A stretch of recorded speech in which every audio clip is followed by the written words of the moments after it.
The history of India is filled with incredible stories of thriving civilizations, religions, and cultures.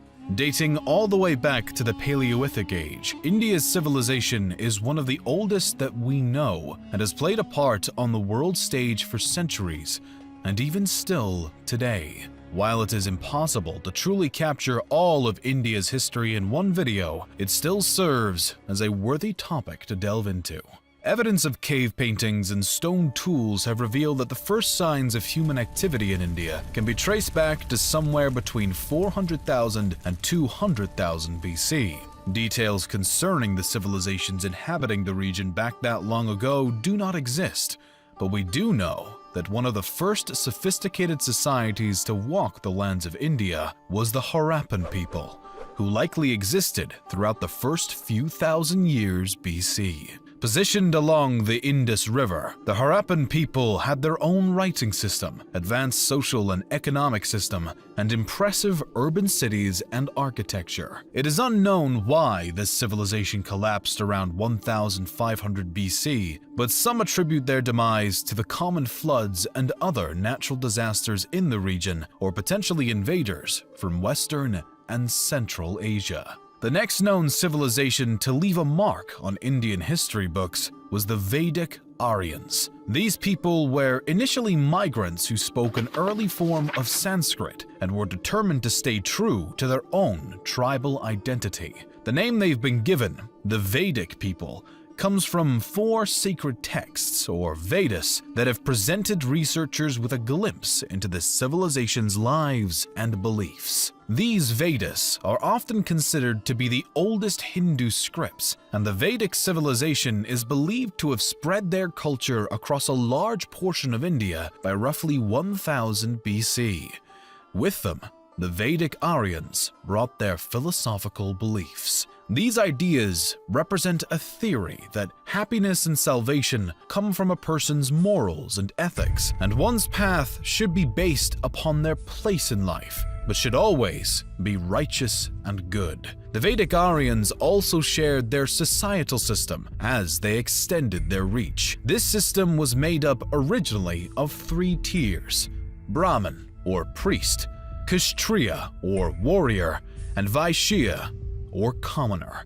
The Aryans continued to spread their tribal settlements across India throughout the following centuries as their own civilization grew and flourished in both culture and trade. A series of 16 individual settlements or states spanned across northern India, including the Gandhara, Kosala, Kuru, and the Magadh. The latter particularly flourished under the rule of Chandragupta Maurya during the 4th century BC as it began to expand, and its leader grew his own authority and worked to form the Mauryan Empire, which is believed to be the first Indian imperial power.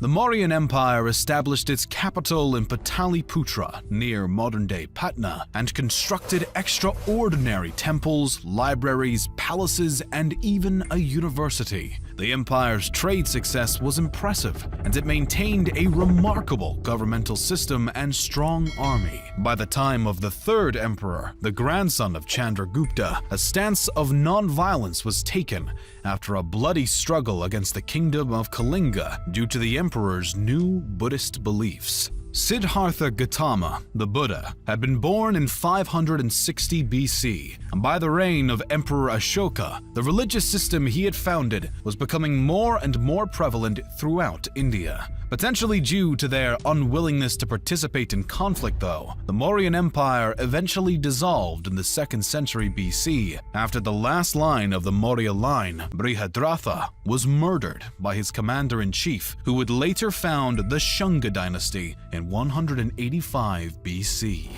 Despite the fact that Brihadratha's assassin Pushyamitra was rumored to have persecuted Buddhists, it appeared that Buddhism faced no decline concurrent with his rise to power. During Pushyamitra's reign, his kingdom maintained authority over a series of provinces as he stood his ground against other powers attempting to expand their territory towards his own. After the monarch's death, though, his dynasty seemed to have fallen in terms of importance. The dynasty is not known to have done anything notably relevant, and their control was short-lived.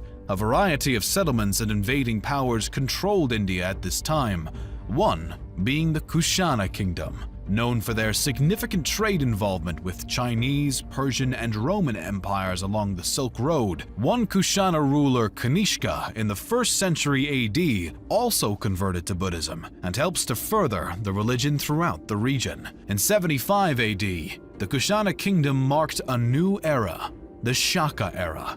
A bit of distance from the Kushanas in the south, a handful of other powers rose, fell, and fought for supremacy amongst each other.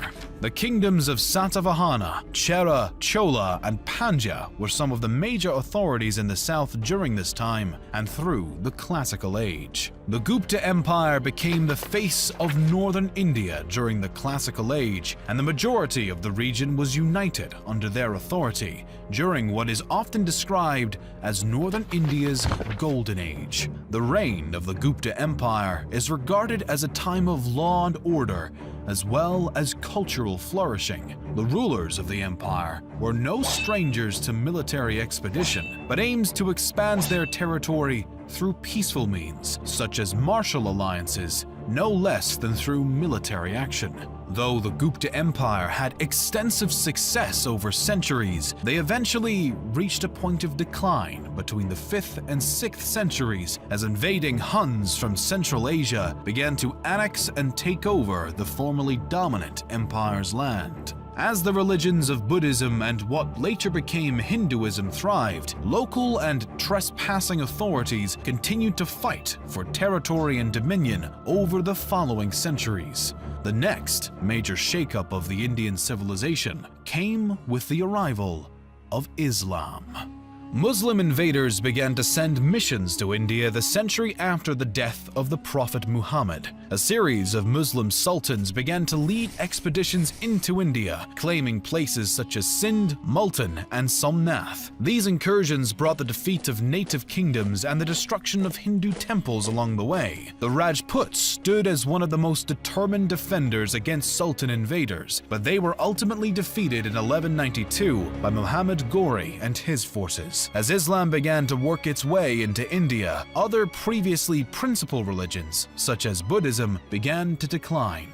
By the start of the 13th century, the era of the Delhi Sultanate dominion arose. The first dynasty within the Delhi Sultanate was founded by Qutb-ud-Din Aibak. The slave dynasty controlled the Sultanate until around 1290, when the Khilji dynasty took over, first by the hand of Jahal-ud-Din Khilji. His family held the throne for less than a century, as the Tughlaq dynasty was next to seize power in 1320.